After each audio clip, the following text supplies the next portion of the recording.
ఎంతో ప్రతిష్టాత్మకంగా చేపట్టినటువంటి ప్రజాపాలన ప్రజా విజయోత్సవంలో భాగంగా ఇవాళ తెలంగాణ సాంస్కృతిక సారథి కళాకారులమైనటువంటి మేము జిల్లా కలెక్టర్ గారి ఆదేశాల మేరకు డిపిఆర్ఓ గారి ఆధ్వర్యంలో ఇవాళ లోలం గ్రామానికి రావడం జరిగింది.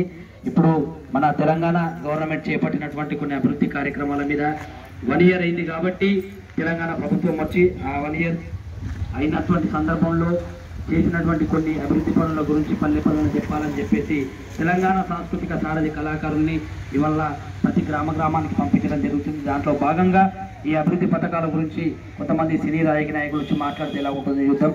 ముందుగా మా వి హనుమంతరావు గారు వచ్చేసి మాట్లాడితే ఎలా ఉంటుందో చూద్దాం. మరి ఇవాళ లోలం గ్రామంకు వచ్చినాం. తాతలు పెద్దోళ్ళందరూ కూడా మస్తు రోజులైంది. తాతలు అందరినీ కూడా చూసి నాకు సేమ్ నా దోస్తులు లెక్కనే కనిపిస్తున్నారు. మరి వాళ్ళ చూస్తే తెలంగాణ ప్రభుత్వం ఎంతో ప్రతిష్టాత్మకంగా చేపట్టినటువంటి ప్రజాపాలన ప్రజా విజయోత్సవాలలో కేవలం గవర్నమెంటే కాదు ప్రజలు కూడా చాలా మంది భాగస్వాములు అవ్వారు. వాళ్ళ వల్లనే ఏదైనా సక్సెస్ అవుతుంది. ముఖ్యంగా మా సర్కారు ఏం చేసింది, మహాలక్ష్మి పథకం తెచ్చింది. ఈ మహాలక్ష్మి పథకం తోటి ప్రతి ఊళ్ళో ఉండే